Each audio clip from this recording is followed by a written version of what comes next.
Seguimos en Noticias 3.0 con la entrevista de hoy. Les quiero presentar a un sociólogo de formación académica, periodista y hombre de la comunicación por actividad pública.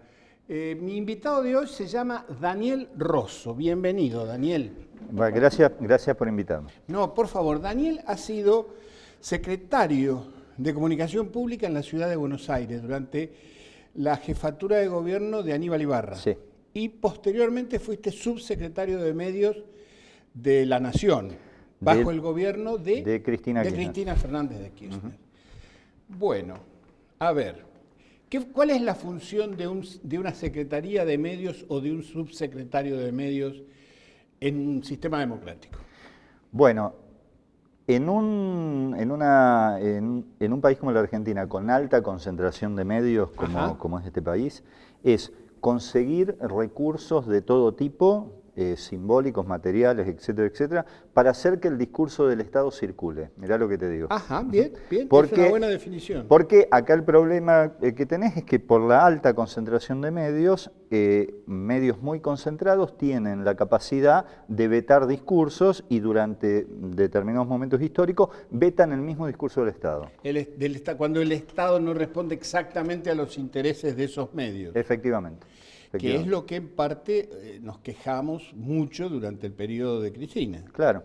Bueno, porque ahí lo que pasó es que ante ese veto estructural al discurso público del gobierno, hubo que generar sistemas de información alternativo. Claro. Por eso las famosas cadenas nacionales, el programa 678, bueno, claro, que fueron alternativas de comunicación del mismo gobierno ante el veto que estas cadenas concentradas producían de su discurso. Paradójicamente, después esos espacios de comunicación directa con la población fueron deslegitimados hacia los sectores medios, ¿no? Los espacios en donde el gobierno buscaba expresarse. Claro, ahí hubo una tarea muy sistemática de bombardeo. Y la verdad que efectiva, por el cual esos espacios de comunicación del gobierno pasaron a estar deslegitimados en ciertos sectores medios. Ciertos sectores que todavía ahora se dice las cadenas nacionales, ¿no? Claro, que todavía dura ese concepto. Sí, sí. Esto es un tema porque esto pasa en todos los países. ¿En los países europeos, por ejemplo, pasa? Bueno, hubo el caso, por ejemplo, el caso de Italia con Berlusconi, en donde había una alta concentración de medios, pero después la mayoría de los países tienen grados de concentración de medios, pero no en el nivel de Argentina. Claro. Porque acá la concentración no es solo vertical y horizontal, sino por conglomerados. ¿Qué quiere decir eso? No, no sé. Bueno, integración vertical es que la empresa que tiene producto final tiene los insumos también. Por ejemplo, Clarín, La Nación, papel, prensa. Vertical se llama en la industria. Claro. Horizontal es, alguien tiene un diario, Clarín, pero además tiene el canal de televisión, tiene el cableado, ahora tiene Telecom, tiene telecomunicaciones. Eso es más bien monopólico. Y eso ya es, como se dice, posición dominante, digamos, digamos ahí, monopólico. Arrima el monopolio. Ahora, el problema es que también tiene integración por conglomerados. Entonces, una empresa como el Grupo Clarín o como La Nación tienen fuertes intereses agropecuarios. También. ¿No? Entonces, dejan de expresar el interés general en determinadas coyunturas, casi siempre, sobre todo cuando hay políticas públicas que afectan a algunos de esos intereses a los cuales ellos están integrados por otros negocios, por conglomerados. Claro. Por ejemplo, La Nación tiene una fuerte posición de negocios en el sector agropecuario. Entonces, si vos lanzás una política agropecuaria que aumenta los impuestos, obviamente se van a oponer, porque atacás intereses directos. Claro, entonces en el caso de que vos estás diciendo, ya no es solamente un medio de comunicación que expresa los puntos de vista de un sector social, sino que el medio de comunicación es el sector social. Efectivamente, efectivamente. Es un sector económico que como tal defiende sus intereses sectoriales. No es solo un vocero. Exactamente. Forma parte. Por eso esa idea histórica del liberalismo de que los medios son un sector autónomo en donde se juega la objetividad de los discursos sociales, claro, es muy difícil sostener. Claro, eso era un poco el siglo XIX. Exactamente. ¿No es cierto? Los diarios que eran intelectuales orgánicos de un sector social que se expresaban en los diarios, pero eso ha dejado de ser así. Claro, había desde Montesquieu la idea de que había que fraccionar los poderes dentro del Estado para que ese Estado no fuera contra el individuo. Exactamente. ¿No? Y entonces, ¿cómo se fraccionaba el poder del Estado? Bueno, con división de poderes, etcétera, pero además con medios autónomos. Exactamente. Bueno, era eso el lamentablemente... periodista, el tipo que creaba diarios. Exactamente. El mundo de Montesquieu era maravilloso. No existe. No existe. Lamento contarte que no existe más. Claro. ¿Cómo actuó durante estos 4 años este sistema que vos acabas de describir, Daniel? Mira, hay un comunicador, consultor, que se llama Mario Riorda, que dijo algo muy sencillo, pero yo creo que tiene razón. A diferencia del kirchnerismo, que intentó construir sus propios medios, lo que hizo el macrismo fue usar ese sistema de medios hegemónicos como medios propios y tercerizó la comunicación pública en ellos. El Estado prácticamente no comunica, no solo por la falta de aptitud, si vos querés, discursiva del presidente, que eso sería una cosa menor. Menor.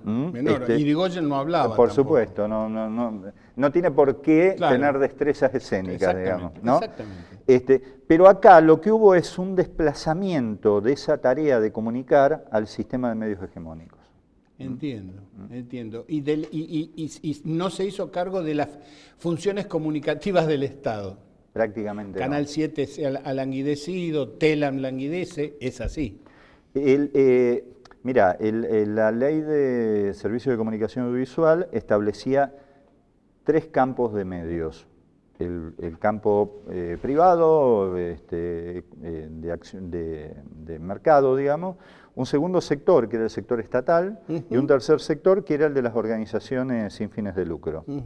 Este gobierno lo que hizo fue, ayudó a concentrar al sector privado, fusión de Clarín con Telecom, el sector estatal prácticamente lo desarmó, Telam estaba en conflicto, Canal 7 prácticamente no existe como canal, nadie lo ve, y el sector comunitario lo asfixió económicamente. Y eso es un problema, porque es muy difícil hablar de una democracia si la esfera pública está en poder de 2 o 3 conglomerados empresarios.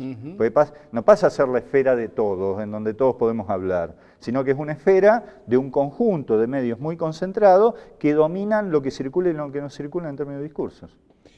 Vos me dirás, a ver, eso pasó siempre. Claro. Sí, pero ahora el problema es que la base material juega de modo fuerte ahí. La base material, quiere claro. decir la necesidad, digamos, la estructura de inversión de esos sectores. Exactamente. Y vos pensás que el área de las telecomunicaciones... Vos necesitas comprar todas estas cosas. Claro, claro, además, como no decía... es más la máquina de escribir. Como decía Carlos Marx, el tema es que están en la frontera tecnológica y en la frontera tecnológica, para ingresar a ese campo, hoy se requiere una cantidad de recursos enormes. Claro, exactamente. Y no es cierto que las redes resuelven eso, porque no lo resuelven. Claro, las redes... ¿Qué papel cumplen las redes, según vos, hoy? En principio, porque ha habido un discurso sobre el mundo de la libertad ahí. Sí.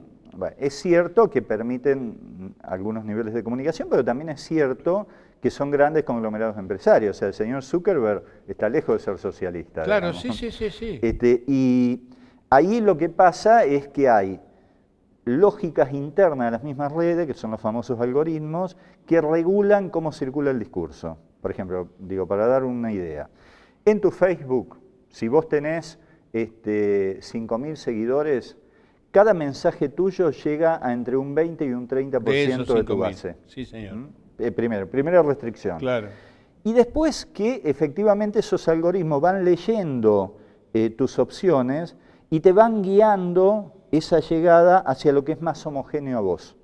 Por lo cual, rápidamente, a partir de su uso, vos terminás comunicándote con tus iguales. Con mis iguales, convenzo a los convencidos. Exactamente. Por lo cual, en un país... Su capacidad de comunicación es relativa. Es muy relativa. Es muy relativa. De todos modos, está bien usarla y está bien, eso está claro. Pero... Claro.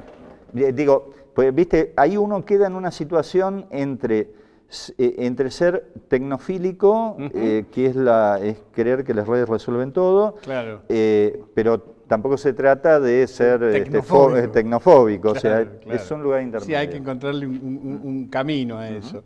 Vamos a ir a un corte, Daniel. Después del corte vamos a conversar un poco sobre ese sector que no se llegó a convertir en algo que yo esperaba que se convirtiera, que es el del sistema alternativo, ¿no? Tanto comunitario como no comunitario, digo. No se vaya de Noticias 3.0, que ya venimos.